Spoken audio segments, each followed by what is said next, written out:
ብዙ ሰዎች ዩቲዩብን ይጀምራሉ። ነገር ግን ከነዚህ ብዙ ሰዎች መሃል ጥቂቱ ብቻ ነው ስኬታማ የሚሆነው። በዛሬ ቪዲዮ በዩቲዩብ ስኬታማ እንድትሆኑ የሚያስፈልጓችሁ ውስጣዊና ውጫዊ መስፈርቶችን የምነግራችሁ ይሆናል። ሰላም፣ ነቢል እባላለሁ። ይህ መላ ፖድካስት ነው።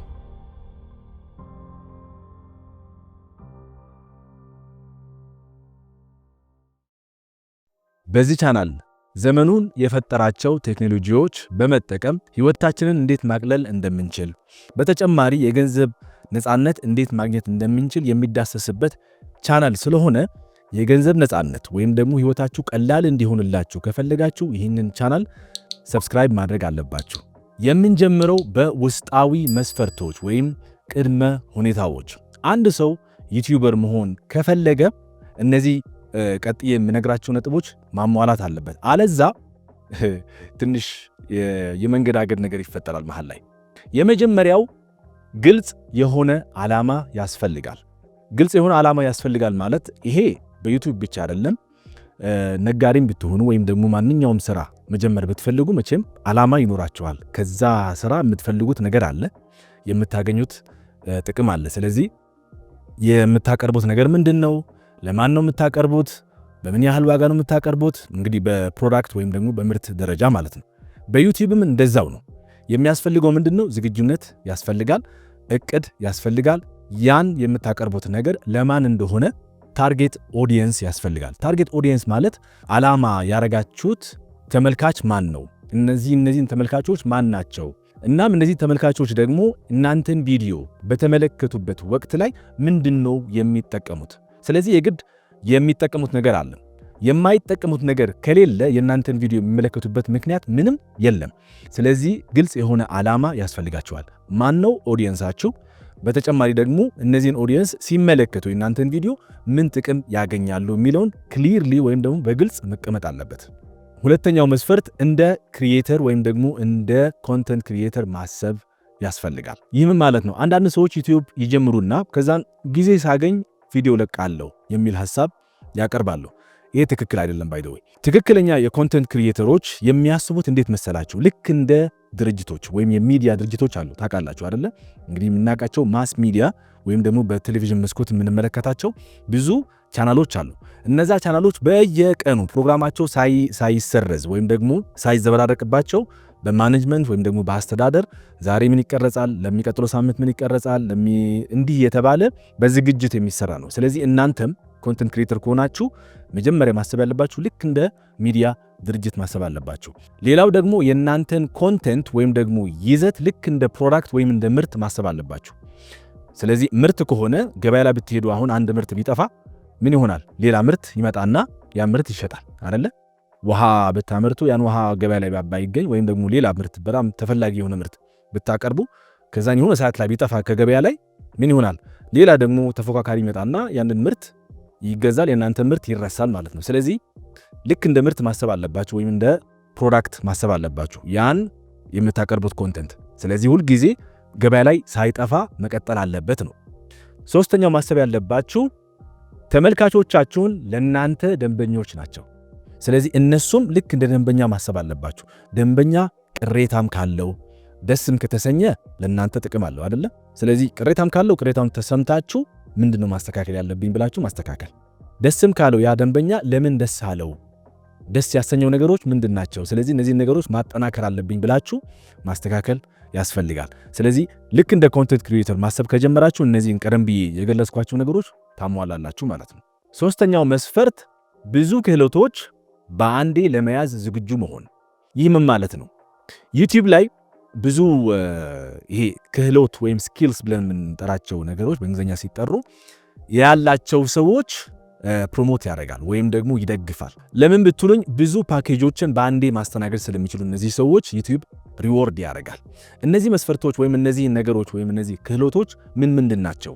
የመጀመሪያው መተረክ መቻል ወይም ደግሞ ስቶሪ ቴሊንግ ይባላል። ስለ ስቶሪ ቴሊንግ ራሱን የቻለ ቪዲዮ ከዚህ በፊት ሰርቻለሁ። ካላያችሁ ቻናል ውስጥ ገብታችሁ መመልከት ትችላላችሁ። ስለዚህ አንድን ሐሳብ እንዴት አድርጌ መተረክ እንዳለብኝ ካወቃችሁ የትረካን ነገር ከምን ይጀምራል፣ ከዛ መሃል ላይ ምን አለ፣ ትረካውን ስንጨርስ በምን እንጨርሳለን? ይህንን ስትራክቸር ይባላል። እነዚህ ስትራክቸር ከተረዳችሁ አንድ ክህሎት ነው። ሁለተኛው ክህሎት ሐሳብን ገለጽ አድርጎ ማቅረብ። ምን ማለት ነው? ተመልካች አለ፣ ተናጋሪ አለ፣ ወይም እናንተ ተናጋሪ ናችሁ፣ የሚመለከታችሁ አካል አለ።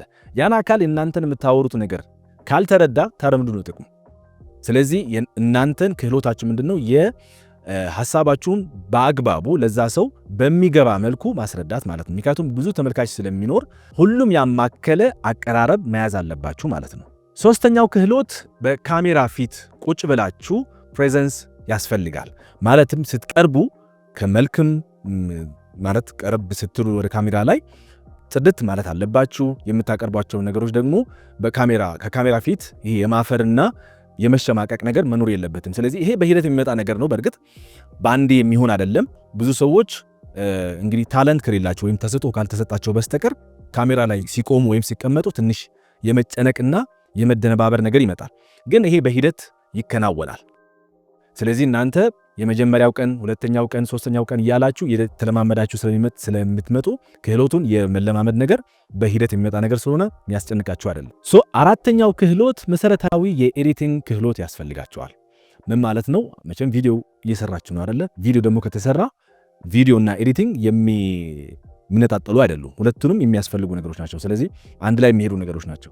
ቪዲዮ ከቀረጻችሁ ያን ቪዲዮ ኤዲት ማድረግ አለባችሁ ለጊዜው ማለት ነው። መቼም በአንዴ ኤዲተር መቅጠር ልትቸገሩ ስለሚችሉ የራሳችሁን ኤዲት እንዴት ማድረግ እንዳለባችሁ እነዚህን ክህሎቶች ያስፈልጓቸዋል። አምስተኛው ክህሎት ሳይኮሎጂ ያስፈልጋቸዋል። ሳይኮሎጂ ማለት ምን ማለት ነው? ሳይኮሎጂ ማለት ስነ አእምሯዊ ወይም ደግሞ የሰውን ባህሪ የሚያጠና ሳይንስ ነው አይደል? ሳይኮሎጂ። ስለዚህ መቼም እናንተ የምታቀርቡት ቪዲዮ ለሰዎች ነው፣ ሌላ ነገር አይደለም። ስለዚህ ሰዎች እንዴት አድርገው ያስባሉ ወይም ደግሞ ባህሪዎቻቸው ምን ይመስላሉ፣ የሰው አንድን ነገር ከሌላኛው ነገር የሚመርጥበት ምክንያት ምንድን ነው፣ አንድን ቪዲዮ ከሌላኛው ቪዲዮ የሚመርጥበት ምክንያት ምንድን ነው። ስለዚህ የተወሰነ ስለ ሳይኮሎጂ ማወቅ አለባቸው ወይም ደግሞ ስለ ሳይኮሎጂ ማንበብ ይኖርባቸዋል ማለት ነው። ስለዚህ እነዚህን 5 ክህሎቶች ያስፈልጋቸዋል። እነዚህን ደግሞ እንዳልኳችሁ በአንዴ የሚሆኑ አይደሉም፣ በሂደት የሚመጡ ናቸው። ታዲያ ረጅም ጊዜ ስለሆነ ዛሬ ከአንድ ቪዲዮ ምን ተማርን፣ በሚቀጥለው ቪዲዮ ደግሞ ምን ተማርን እያልን በየጊዜው የምንማራቸው ነገሮች ሊኖሩ ይገባል። አንድ ክህሎት ብቻ ይዘን መቅረት የለብንም ማለት ነው። ስለዚህ እነዚህን መስፈርቶችን ካሟላችሁ እና እነዚህን ክህሎቶችን ከተማራችሁ በዩቲዩብ ላይ የስኬታማ የመሆን እድል በጣም ሰፊ ነው ማለት ነው። አራተኛው ውስጣዊ መስፈርት ለስሜት አለመበገር ይባላል። እዚህ ጋር ምን ማለት ነው? ዩቲዩብ ሲጀምሩ በጣም ብዙ ነገሮች ሊያጠቋችሁ ይችላሉ። ውስጣዊ የሆኑ ስሜትን የሚነኩ ነገሮች ሊያጠቋችሁ ይችላሉ። እነዚህ ነገሮች ምንድን ናቸው? ለምሳሌ እይታ አለመጥ ማለት ቪዲዮአችሁ ካልታየ ያው በየጊዜው ታያላችሁ። ቪዲዮ ታየ አልታየ ብላችሁ ትጨነቃላችሁ። ይህንን ነገር ኦቨርካም ማድረግ አለባችሁ። ሊያጋጥማችሁ ስለሚችል ዝግጁ መሆን አለባችሁ። እይታ ባይታይም ችግር የለም ብላችሁ ይህንን ስሜት ማለፍ መቻል አለባችሁ። ይሄ አንደኛው ነው። ሁለተኛው አንዳንድ ሰዎች ደግሞ መጥፎ ኮሜንት ሊጻፍላችሁ ይችላል ወይም ደግሞ አስተያየት ሊሰጣችሁ ይችላል። ያን መጥፎ ኮሜንት ለምን ተሰጠኝ ብላችሁ ወይም ደግሞ በኮሜንቱ ተነሳሽነት ተነስታችሁ በቃ እንደውም አልሰራም ብላችሁ የማቆም ስሜት እንዳይፈጠርባችሁ ይህንንም መቋቋም ይጠበቅባችኋል ማለት ነው። ሌላው ትችት ሊቀርብባችሁ ይችላል። ትችት ሊመጣ ይችላል። ትችት ከመጣ ደግሞ በቃ ስለዚህ ይሄ ቻናል ማንም ሰው አይጠቅምም ብላችሁ አሁንም ልታቆሙ ካሰባችሁ ትችትን አልተቋቋማችሁም ማለት ነው። ስለዚህ ትችት መቋቋም አለባችሁ። ሌላኛው ቀስ ብላችሁ እንደምታድጉ መጠበቅ አለባችሁ። በአንዴ የሚታደግበት መድረክ አይደለም፣ ፕላትፎርም አይደለም ዩቲዩብ። ስለዚህ ይህንን አራተኛው መስፈርት ማሟላት ይጠበቅባችኋል ማለት ነው። አምስተኛው መስፈርት የረጅም ጊዜ ቀጣይነት ያስፈልጋል። ምን ማለት ነው? ዩቲዩብ የ1 ወር፣ የ2 ወር፣ የ3 ወር ስራ አይደለም። ለ1 ዓመት ወይም ከዛ በላይ ልትቆዩበት የሚችሉ ፕላትፎርም መድረክ ነው።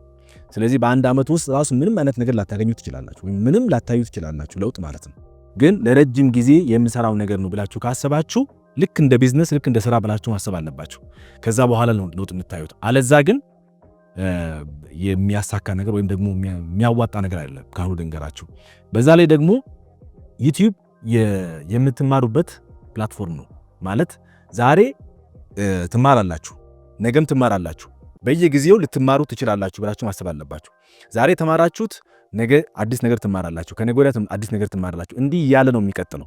በአንድ ቀን ብቻ ይህን ነገር አግኝቼ ከዚህ በኋላ ምንም አያስፈልገኝም የምትሉት ነገር አይደለም። ልክ ትምህርት ቤት ብላችሁ አስቡት። ዛሬ ተማራችሁት ደግሞ አዲስ ነገር ትማራላችሁ ከነገ ወዲያ፣ እንዲሁ እያለ ይቀጥላል። ያንን ኮምፓውንድ ተደርጎ ወይም ደግሞ ተሰብስቦ ነው መጨረሻ ላይ በጣም ሰክሰስፉል የሆነ ዩቲዩበር እንድትሆኑ ያግዛችኋል። እነዛን ኤክስፒሪየንስ ወይም ደግሞ እነዛን ልምዶች ማለት ነው። እስካሁን ድረስ ያየናቸው ውስጣዊ መስፈርቶች ናቸው። እነዚህ መስፈርቶች የግድ ያስፈልጋሉ። ውስጣዊ ማለት በውስጣችን እኛ ራሳችን መዘጋጀት አለብን። እነዚህ ነገሮች በውስጣችን ከሌሉ ዩቲዩብ ባትጀምሩ እመክራችኋለሁ። ካሉ ግን እና የግዴታ መኖር የለባቸውም። ድንገት አኖራችኋለሁ ወይም ደግሞ እፈጥራችኋለሁ እነዚህን መስፈርቶች አሟላችኋለሁ ብላችሁ ካሰባችሁ that's okay። አንደኛው ይሄ ነው። ሁለተኛው ውጫዊ መስፈርቶች ናቸው። ውጫዊ መስፈርቶች ምንድናቸው? እነሱን በቅደም ተከተል እንመለከታቸዋለን። የመጀመሪያው መስፈርት ክሊክ ለመደረግ የሚስብ ፓኬጂንግ ያስፈልጋቸዋል። ፓኬጂንግ በማርኬቲንግ ቋንቋ ማንኛውም ምርት ገበያ ላይ ሲቀርብ በሚያምር አለረ ውጫዊ ፓኬጂንግ ይባላል። የለበሰው የተደረገለት አሁን አንድ የምትገዟቸው ነገሮች ፓኬጅ የተደረጉ ነገሮች አሉ አይደለ? ልክ ስታያቸው ደስ የሚያሰኟቸው ነገሮች አሉ። ምንም እኮ ነገሩ ውስጡ ከሌላው ላይ ይችላል። ውሃም ከሆነ ያም ውሃ ነው ሊመሳሰል፣ ግን ውጫዊ ያለው የኮዳው መልክ የተለጠፈው ዲዛይኑ ቀለሙ እንደዚህ አይነት ነገሮች የሚስቡ ነገሮች ከሆኑ ልክ ሱፐርማርኬት ውስጥ ስትገቡ ያን ነገር ተመችቶኛ ብላችሁ ነው የምትገዙት አይደለ? ስለዚህ ያ ፓኬጂንግ ነው። በተመሳሳይ ዩቲዩብ ላይ ፓኬጂንግ በጣም አስፈላጊ ነው። ፓኬጂንግ ምን ማለት ነው ስትሉኝ የተምኔልና የታይትል ነው። ተምኔልና ታይትል። ተምኔል ማለት ከቪዲዮ ፊት ለፊት የሚቀመጥ ምስል ነው። ያን ምስል በደንብ መስራት አለባችሁ። በደንብ በሚያምር መልኩ ክሊክ መደረግ። ምክንያቱም ተምኔል ለምንድን ነው ብዙ ሰዎች ያልተረዱት? ተምኔል ቪዲዮ ቆንጆ ነው፣ በጣም በኳሊቲ ካሜራ ተቀረጸ፣ ኦዲዮ ምርጥ ኦዲዮ ነው የተደረገው። ልፋት ምናልባት የ3 ወር የ1 ወር ቪዲዮ ሊሆን ይችላል የተሰራው ልፋት ማለት ነው። ግን መጨረሻ ላይ ያቺ ተምኔል በትክክል ካልተሰራችና ከቪዲዮ ጋር የማይገናኝ ከሆነ ክሊክ አልተደረገም። ክሊክ ካልተደረገ ደግሞ ቪዲዮ አይታይም። ተመሳሳይ ነው። ክሊክና ታይትል ተመሳሳይ ናቸው። በጣም ወሳኝነታቸው ወሳኝ ነው። አንድ ሰው መጀመሪያ ልክ ቪዲዮችሁ ሲመለከት መጀመሪያ የሚያየው ምስሉን ነው። ከምስሉ ቀጥሎ የሚመለከተው ምንድነው? ታይትል ነው ወይም ደግሞ ርዕሱ፣ የቪዲዮ ርዕስ ይመለከታል። ርዕሱና ታይትሉ ራሱ ካልተገናኘ ክላሽ ያደርግባቸዋል ማለት ነው። ስለዚህ ቢያንስ በተወሰነ መልኩ ታይትል ላይ ያደረጋችሁት ነገር ምናልባት ጥያቄ ከሆነ እዚህ ጋር ደግሞ መልስ ሊጻፍ ይችላል ታይትል ላይ ማለት ወይም ደግሞ ርዕሱ ላይ። በጣም ወሳኝ ናቸው። እነዚህ ላይ በደንብ መስራት አለባችሁ። ቪዲዮ ምንም ቢሆን ምንም ቢያምር ምንም ብትለፉበት ክሊክ ካልተደረገና ካልተመለከተው አንድ ሰው ዋጋ የለውም። ስለዚህ አንዱ መስፈርት የፓኬጂንግ ወይም ደግሞ የታይትል እና የተምኔል አሰራር ማወቅ የግድ ይላቸዋል።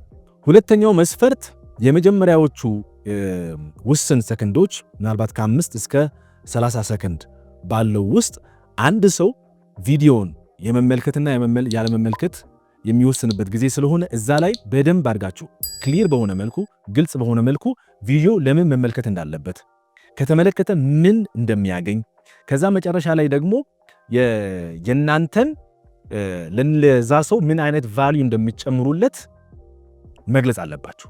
ከዛ በኋላ ነው ያ ሰው እናንተ ቪዲዮ ወይ መለከተዋለሁ ወይ ደግሞ አልመለከተውም። ለምን ካላችሁ ብዙ ካስተዋላችሁ በአሁኑ ሰዓት ብዙ ቪዲዮዎች አሉ ዩቲዩብ ላይ። ስለዚህ የናንተን ቪዲዮ ተመሳሳይ አይነት ቪዲዮ ከሆነ ከሌላው ሰው ጋር ተመሳሳይ አይነት ቪዲዮ ከሆነ ሌላም እኮ መመልከት ይችላል። ስለዚህ እናንተ ያን ሰው ክሊክ ካረገ ስለዚህ የሆነ ነገር ፈልጎ ነው ማለት ነው። ያን ክሊክ ካደረገ በኋላ ቪዲዮ ማለት ነው። ስለዚህ ወዲያው ክሊክ እንዳደረገ ያን ነገር እንደምትሰጡት መግለጽ አለባችሁ። ይሄ ሰላምታ ምናምን እሱ በኋላ መድረስ ይችላል። መጀመሪያ ላይ ለምን ክሊክ እንዳደረገ እናንተም ለምን ይሄን ቪዲዮ እንደሰራችሁለት ምን እንደሚጠቅመው መግለጽ አለባችሁ። በእነዚህ 30 ሰከንዶች ከ5 እስከ 30 ሰከንድ ውስጥ ያን ሰው በደንብ መረዳት አለበት። ከዛ በኋላ ነው ቀጥሎ ሌላውን ነገር መመልከት የሚችለው። ስለዚህ ይሄ ምን ይባላል? ሁክ ላይ መስራት አለባችሁ ማለት ነው። ሶስተኛው መስፈርት ሪቴንሽን ታይም ላይ መስራት አለባችሁ። ሪቴንሽን ታይም ማለት አንድ ተመልካች ዩቲዩብ ሲመለከት የሚመለከትበት የሌንግዝ ወይም ደግሞ ጊዜ ማለት ነው። ቪዲዮ ለምሳሌ 10 ደቂቃ ከሆነ አንድ ሰው ከ1 ደቂቃ ጀምሮ እስከ 10 ደቂቃ ተመልክቷል ወይስ መሃል ላይ ድሮፕ አድርጓል። ስለዚህ የሚመለከትበት ርዝመት የደቂቃ ርዝመት እሱ ሪቴንሽን ታይም ይባላል። ስለዚህ ሪቴንሽን ታይም ላይ በጣም ፎከስ ማድረግ አለባቸው። ምክንያቱም ዩቲዩብ ዋነኛው ምክንያቱ የሚፈልገው ሰዎች መድረኩ ላይ ወይም ደግሞ ዩቲዩብ ላይ ለረጅም ጊዜ ቪዲዮዎችን እንዲመለከቱ የሚፈልገው። ስለዚህ እናንተ አንዱ ምክንያት ከሆናችሁ የእናንተን ቪዲዮ ፐብሊሽ ወይም ደግሞ ፑሽ ሊያደርግላችሁ ይችላል ማለት ነው። ሪቴንሽን ታይም ላይ መስራት አለባችሁ። እንዴት ለረጅም ጊዜ አንድ ሰው እንዲመለከት ማወቅ ከፈለጋችሁ ከዚህ በፊትም የሰራሁት ቪዲዮዎቻችሁን እንዴት ለረጅም ጊዜ አንድ ሰው እንዲመለከት ከፈለጋችሁ በዚህ በምትመለከቱት ሊንክ ላይ ቪዲዮን ከጨረሳችሁ በኋላ ወይም ደግሞ ታች በዲስክሪፕሽን ላይ አስቀምጥላችኋለሁ። ያን ቪዲዮ ተመልክታችሁ አንድ ተመልካች ለረጅም ጊዜ ቪዲዮዎቻችሁን እንዲመለከትላችሁ የምትጠቀሟቸው ቴክኒኮች በዛ ቪዲዮ ገልጫለሁ። ስለዚህ እሱን መመልከት ትችላላችሁ። አራተኛውና ወሳኙ ነገር አለመደበላለቅ። ምን ማለት ነው? ብዙ ሰው ልክ ዩቲዩብ ይጀምርና ዛሬ ስለ ፊልሞች ያወራል፣ ነገ ደግሞ ቭሎግ ይሰራል፣ ከነገ ወዲያ ደግሞ ሪቪው ያደርጋል። እነዚህ ነገሮች አንድ ላይ መሄድ አይችሉም። መጀመሪያ ላይ ሲጀምሩ ዩቲዩብ አንድ ነገር ይዛችሁ ነው የምትጀምሩት። አንድ ዓላማ ለአንድ ኦዲየንስ ይዛችሁ መሄድ አለባችሁ። ለምሳሌ ትምህርት ከሆነ ያን ትምህርት ስለምንድን ነው? ስለ ሳይኮሎጂ ወይም ስለ ማርኬቲንግ ወይም ስለምንም ይሁን ስለዛ ጉዳይ ብላችሁ ያን ነገር ብቻ አስባችሁ መቀጠል አለባችሁ ለረጅም ጊዜ። ከዛ በኋላ በደንብ ከታወቀላችሁ ሌላ ምናልባት ሌላ ቅርንጫፍ ዩቲዩብ ቻናሎች መክፈት ትችላላችሁ። ግን መጀመሪያ ሲጀምሩ ስኬታማ እንድትሆኑ አለመደባለቅ ያስፈልጋል። ስለዚህ መጀመሪያ ለማንን ነው? ቅድም የገለጽኩት ነገር ነው። ዓላማው ለማን ነው? ተመልካቾቻችሁ ማን ናቸው? እነዚህን ክላሪፋይ ካደረጋችሁ በኋላ ለነሱም ብቻ ነው የምትሰሩት ቪዲዮ ማለት ነው። ሌላ ሰው አትሰሩም ማለት ነው። ግልጽ ነው። እነዚህን የተመለከትናቸው ስንት ናቸው? በአጠቃላይ በውስጣዊ ላይ 5 መስፈርቶች አሉ። እዚህ ላይ ደግሞ 4 መስፈርቶች አሉ። እነዚህ መስፈርቶች ካሟላችሁ በዩቲዩብ ስኬታማ መሆን ትችላላችሁ። ይሄ እርግጠኛ ሆኜ የምነግራችሁ ነገር ነው። የዛሬ ቪዲዮ ከተመቻችሁ ላይክ ማድረጋችሁ፣ የዚህ ቻናል ቤተሰብ ካልሆናችሁ ደግሞ ሰብስክራይብ ማድረጋችሁ እንዳትረሱ።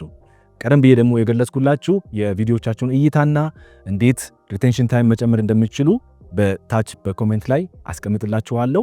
እሱን ክሊክ አድርጋችሁ ቪዲዮን መመልከት ትችላላችሁ። አሊያም ደግሞ ይህንን ቪዲዮ መመልከት ትችላላችሁ። በሚቀጥለው እስክንገናኝ ድረስ በቸር እንቆይ። ሰላማችሁ ይብዛልኝ።